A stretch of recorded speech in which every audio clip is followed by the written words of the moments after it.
Jin wet makot cheje chak cheje kamor kana gur shaje dap lagat kashlene dit kengure ka kwa kajin dong show shaje lamet lo deri jag deri kalat bingitin cha nyenyeji amor kana gur bikalene parwech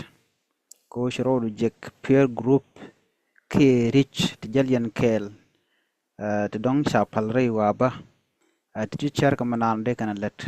ka dorien ka ji dorien jin ngadamo mate ka duom de rod wuiten de rod barka ja de re ngajrar shite du shide dul ka kel da gwalong jin cha cha ko da lo jin unique relero rel goid relero raidu kelu relero jin cha cha ka lo jin ram dia ruich jin leader jiram mo dia bosnas gor jeno dere char dere kan dere gwich dere ten kon tin yar ka ji tin yar ka pon kitin kon tin mat ka ji ko bumi jeg belat dere ka gwich dere sharamat ka kwi dhɔaarun kwi shengdun kwi wech ano shu manene tin kon tin dong bia kwaiku ka kor gwasan be alaran la chere kitin kon ti shenere teka ngi kan gaja ka dies ka kan gaja kanitin kon ti lamasniku mishi jengne man ti jek bishan be jega lon ka mishi jengne man ti go ano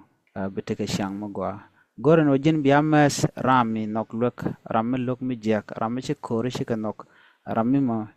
shitin sham ka angwani shaka sham ko mi yoro ti karami ma sham ka to ngeden wo shandu ki tekdu ko korun tin ngonyam balating mi bej ka chaji bulwang ka mariat ka jiten malada me emisho da lat ka ne tungwan cha luk cha de nok ke run chi kon ka nyokan nen ka ne tin kon tin luk kon ka ko shiwidian cha bom din ngada mo mu ngodo kene ne wo gwaza dan tin ti dit chi ko tin mite ga dom der shan der gar ka ja tir mu gwa der lat ka ja no da gwalong ko da tekdu da jager ka da tekshi mori da ka ger da tekri nyuku ba da ka ger jinde jina luwe kamas niku kari niku dialan kontin jalian kel ko jin mi yumu gwa wija kab jin la luwe ko nyal baledre pointu butu go bi kalat leddu ka te go onok du kana ite kokien biga wojre shu kamana te katen ablet go bi kalat blo nen kokien bi ke tes kaja ka budoro ba bijanang niam ka do dan de ka siang goy siang mal siang te ka ke siang mat ka de kana kap kaja dungno mi yoro de jako bijaram kel kanitin konten sha goy sha ka gorun ba kalat ngada gwan wo jinti chechere teka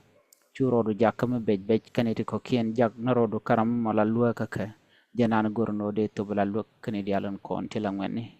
ngane naat ki ngane ware tinola jeno de nwar de kan ganang nyam